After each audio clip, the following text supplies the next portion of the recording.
A lightweight bout, Mike Breeden coming in at plus 260 against Anshul Jubli, sitting at minus 360. Over under 1.5 rounds, minus 185 for the over, plus 155 for the under. The undefeated Anshul Jubli, the Indian fighter, the lone Indian on the roster, 28 years of age for him.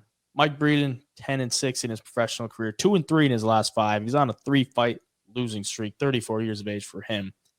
And coming in as an underdog in this one, based on his last fight against Terrence McKinney, the guy doesn't like to get hit because got hit with Terrence and folded within 90 seconds. It's not the worst thing because Terrence McKinney is an early finisher. And if he hits you early, you're probably going down.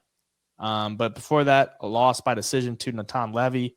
And then he got knocked out by Alexander Hernandez in 80 seconds. So Alexander Hernandez finished him faster than Terrence McKinney. To get into the UFC, he took the fight on short notice against Alexander Hernandez and then loses 3 straight. Anshul Jubli won the Road to the UFC championship back in February against Jeka Sergi. He got a round 2 ground and pound finish and got the UFC contract. The lone Indian on the roster. I got a feeling, the UFC probably wants to tap into that market a little bit here. So it seems to me like this is somewhat of a setup fight for Anshul Jubli to get a win based on Mike Breeden taking a short notice fight to get in the UFC and then losing 3 straight. It seems like they're shedding the roster here with Mike Breeden, considering he is 34 years of age as well. Anshul Jubli, I think he's got, a lot of improvements to make in his game, but I do think he probably wins this one. The wrestling looked good against Sergi based on the fact that Sergi has no wrestling. And the striking is decent. It's not like anything crazy. He's not going to go out there and spark Mike Breeden by any means. Jubli's got a decent jab, and he'll I don't want to say he's technical, but he's not going to like huck bombs. And then the takedown game is pretty decent. So I think he gets a win. It's a little hefty of a price tag, but I don't see a way that Mike Breeden goes in there and gets a win when this is what we've seen at the UFC level. So I'll take him. What do you got? Yeah, no, I agree with you. I think Jubli should win the fight. But the one thing that worries me is this is Mike Breeden's last chance. He's on a 3-fight losing streak, never won in the UFC. He loses this to a guy who's making his second fight, you're getting cut. So a guy like that can be dangerous. He's got nothing to lose. He's going to come in there. He's going to try to take Jubilee's head off. He's going to do anything he can to win this fight.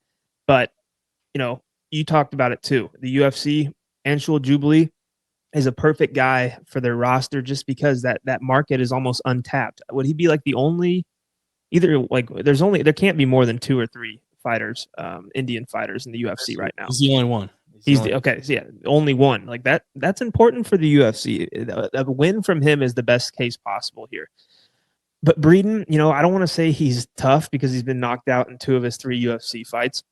But if you do leave him at space and you let him strike with you, the guy has decent volume. I mean, he outlanded Natan Levy 104-92. It was just the takedowns that were a problem in that fight. I don't see Jubli coming in here and landing a ton of takedowns. He took down Jeka Sergi, but Sergi sucked with the takedown defense that he has in a lot of his fights. Jubli was taken down 4 times in his fight before that on Road to the UFC. So, I mean, it's he's not a wrestler by any means. I don't think that's going to be his game plan against Mike Breeden here. So if you can't knock him out and you can't do damage, you kind of let Mike Breeden into the fight a little bit. Mike Breeden has 10 wins on his record. 8 of them come by KO. And which shows you he does have some power. Some of them are liver shots. I mean, some of them have been somewhat impressive knockouts, although not to the best MMA competition by any means. But, at this price tag, I don't really like Jubli at this price, considering we've seen him against one guy in the UFC in Jeka Sergi, and honestly wasn't real high on Jeka after watching that performance or anything before that fight. So I think it's interesting. I think Jubli should be the clear winner, but at these odds, it just puts it in your mind Mike Breeden fighting for his career here. It makes him a little bit dangerous. So I'll take Jubli for the pick. Betting wise, probably going to stay away from this one as well. I just checked. Anshul Jubli has almost 500,000 followers on Instagram. We know Instagram followers don't win you fights, but I think this is a setup job for Jubli to get a win because there's an obvious market in India to get somewhat of at least a face in the UFC for India. So I'll take him.